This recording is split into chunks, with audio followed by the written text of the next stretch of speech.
Que la paix et le salut soient sur vous tous. J'ai fait cette vidéo très rapidement car je dois vous informer d'un grave danger pour les semaines à venir. Bien entendu, je peux me tromper, c'est déjà arrivé, mais cette fois, il semble bien que tous les signaux soient au rouge et donc je dois lancer une alerte juste au cas où. Je pense qu'il est fort probable qu'à brève échéance, nous assistions à des troubles qui éclateraient un peu partout, sans raison apparente.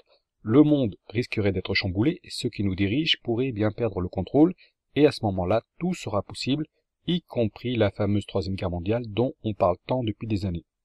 Actuellement, aucun pays ne désire cette Troisième Guerre mondiale, ni Poutine, ni Trump, ni le président chinois Xi Jinping n'en veulent. Si cela avait été le cas, elle aurait été déclenchée depuis longtemps, vu les diverses tensions géopolitiques que nous connaissons. Les grands leaders ne veulent pas de cette guerre, mais si le danger dont je vais vous parler aujourd'hui se concrétise, alors hélas, ils n'auront pas le choix. Aujourd'hui, les gens sont pour la plupart des moutons dociles qui se laissent gentiment manipuler et dépouiller, et qui d'ailleurs ne demandent que ça, et on a vu que cette situation allait être stoppée net au moment du signe de la femme dans le ciel que je fixe au mois de mai 2019 quand la planète X va passer entre la Terre et le Soleil. À ce moment-là, les moutons qui dorment sortiront de leur torpeur, on assistera à un réveil global des consciences, la plupart des gens vont comprendre que quelque chose de grave est en train de se passer, ils vont pressentir un cataclysme d'ampleur cosmique, et tout cet avenir radieux qu'ils imaginent disparaît alors aussitôt. À partir de ce moment, les moutons ne sont plus manipulables, les vieilles techniques ne fonctionnent plus, et ils vont déposer leurs dirigeants qui étaient chargés de leur sécurité et en qui ils plaçaient leur totale confiance. Tout cela, les membres de l'élite occulte le savent, et donc le mois de mai 2019 représente pour eux le terminus du système actuel. Depuis des années, ce système nous a fait avaler des tas de couleuvres, que ce soit le 11 septembre, la guerre contre la terreur, les bombardements humanitaires en Irak, en Libye, en Syrie, en Afghanistan, mais après le mois de mai 2019, ce ne sera plus possible. Il y aura ce fameux réveil global des consciences déclenché par la comète de l'avertissement, c'est-à-dire la planète X. Et donc, si l'élite occulte veut faire un sale coup, ce sera avant le mois de mai, et bien entendu, vous aurez compris que le sale coup en question, c'est la Troisième Guerre mondiale, c'est-à-dire la destruction des nations en prélude à l'avènement du nouvel ordre mondial. Mais cette fameuse élite occulte malfaisante, ce ne sont que quelques milliers d'individus qui s'opposent à des milliers d'autres hommes de pouvoir qui, eux, ne désirent pas cette guerre. Ces gens, qu'ils soient des hommes politiques ou des super riches, entendent bien profiter de leur situation privilégiée. Pour eux, une guerre mondiale, cela voudrait dire qu'ils devront quitter leur luxueuse demeure pour aller se réfugier dans des îles lointaines, voire dans des grottes et des abris souterrains. Ils s'y sont préparés, mais cela ne les intéresse pas, et en cas de trouble, ils vont tout faire pour calmer la situation. Ce sont des gens intelligents qui, contrairement à la populace, savent où est leur intérêt, et pour le moment, leur intérêt égoïste, c'est que la situation actuelle perdure. Donc pour résumer, en ce moment, nous avons une élite occulte qui cherche la destruction des nations, et des gens puissants qui s'opposent à cela, et qui entendent maintenir le statu quo, du moins jusqu'au terminus du système au mois de mai prochain. La frontière entre ces deux groupes n'est pas clairement délimitée, et nous avons quelqu'un comme Trump qui est à cheval entre les deux. Il est à la fois le représentant de ces Américains qui pensent qu'à gagner de l'argent, et en même temps, il est le valet d'une cabale de talmudistes. Il a donc négocié le droit de sauver l'Amérique en échange d'une compromission totale sur les questions palestiniennes et iraniennes. Dans l'agenda occulte, la première date à retenir est donc celle du mois de mai 2019, ça nous fait donc 6 mois, mais hélas, bien avant, il faut s'attendre à un autre événement qui devrait changer le cours des choses. Alors je m'explique, ma première source d'infos ce sont les messages des prophètes, en particulier ceux contenus dans le livre de l'Apocalypse. Les prédictions des saints et des visionnaires constituent une deuxième source, un peu moins fiable, mais qui dans l'ensemble est assez cohérente. Et il existe une troisième source qui sont les rêves de mes propres lecteurs. Ceux-ci me les envoient et me demandent souvent de les interpréter, c'est même devenu quelque chose de banal. De plus en plus de gens ont la vision du prophète Muhammad, de Jésus, ou bien d'une explosion nucléaire, ou encore d'un grand tsunami, et même du basculement de la Terre sur son axe. Toutes ces visions forment un patchwork qui éclaire le déroulement de la fin des temps.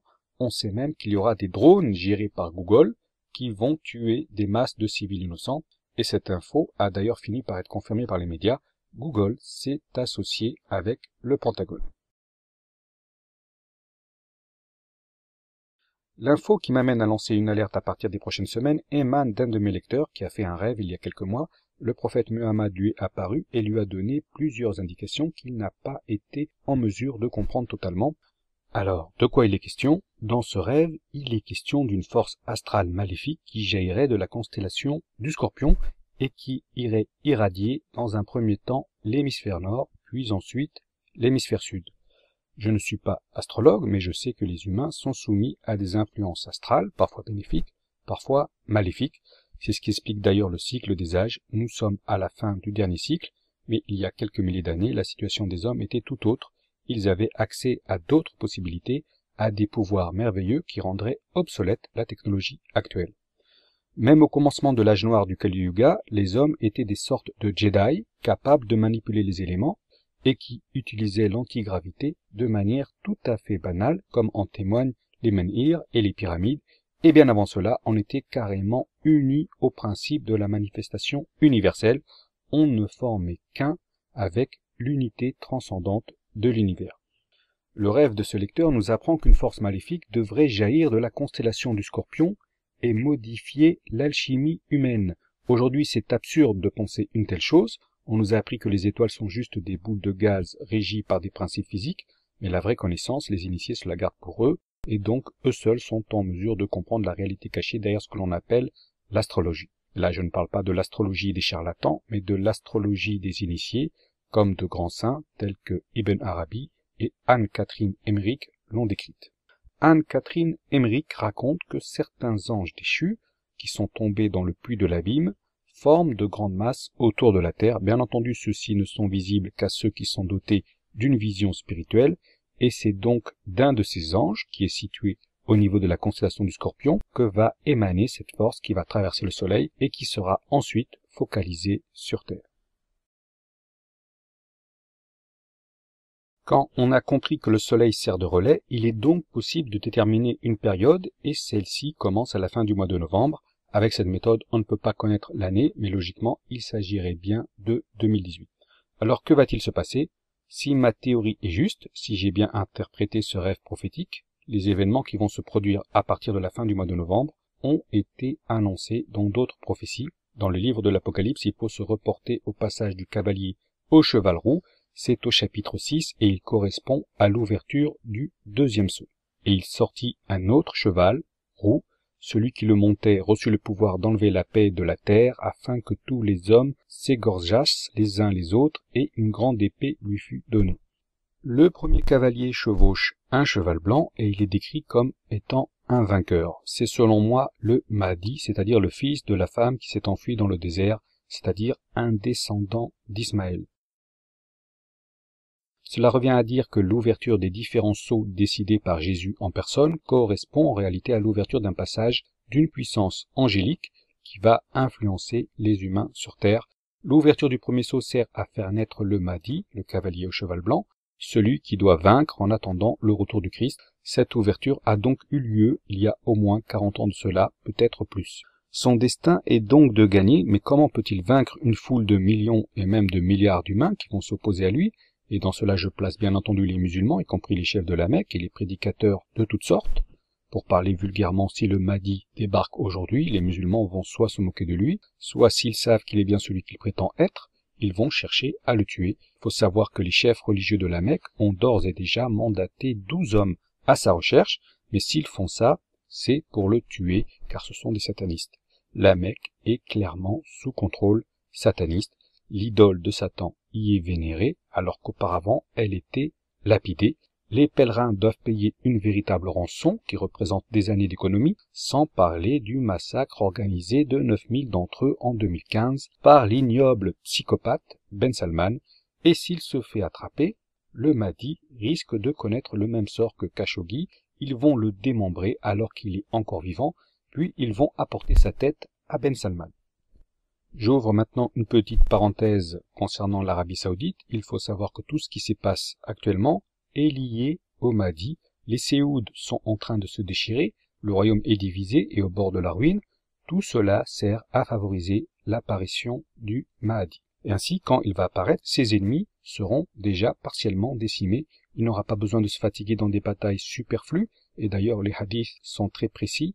La chute des Séouds est annoncée après le décès du roi Abdallah en 2015, la guerre de succession que j'ai annoncée dans une vidéo s'est bien réalisée. Il y a eu des meurtres, des tentatives de coup d'État, des fusillades et même l'infâme Ben Salman. Maintenant, tout le monde a compris que c'était un psychopathe d'une stupidité sans borne. Donc en réalité, ce Ben Salman sert sans le savoir les intérêts du Mahdi car il est en train de décimer les Séouds à sa place. Et nous avons des gens tels que le prince Al-Walid qui s'est construit un trône dans un avion de luxe et qui se retrouve pendu par les pieds, contraint de donner la moitié de sa fortune à Ben Salman. C'est vraiment à mourir de rire. Et pour terminer ce tableau, l'Arabie Saoudite connaît en ce moment des précipitations historiques, c'est du jamais vu depuis des siècles. Elle est en train de reverdir, il y a des fleuves, des lacs et même des cascades. Les habitants ne savent pas quoi dire, à part Allahu Akbar, mais en fait, il s'agit là d'un signe prophétique majeur. Il a été annoncé qu'à l'époque du Mahdi, le désert refleurirait, et c'est ce qui est en train d'arriver, et dites-vous bien que ce n'est qu'un début. Et dans le Coran, le retour de la pluie annonce également la fin des temps. C'est dans la sourate consacrée à la planète X, la sourate de l'astre nocturne. Donc les événements en Arabie Saoudite doivent être compris à la lumière de l'apparition du Mahdi. Le cavalier au cheval blanc vient pour vaincre et en face de lui, ses ennemis se font déjà la guerre. Ils devront appeler un contingent de Syrie pour le battre. Et à ce moment-là, il n'aura qu'à s'enfuir et la terre va s'ouvrir pour les engloutir. On constate que tout est fait pour faciliter sa tâche, même le désert est en train de refleurir, alors qu'il n'y a aucune raison apparente à cela. J'ai déjà émis l'hypothèse que les différents cavaliers de l'Apocalypse ne représentent en fait qu'un seul et unique personnage à différents stades de son parcours. Il s'agit donc de celui que les musulmans appellent le Mahdi, c'est-à-dire le guide, mais aussi celui qui est bien guidé.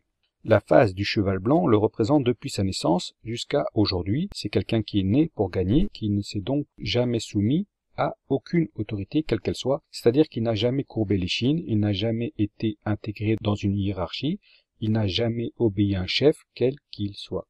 Certains initiés pensent qu'il s'agit de Trump.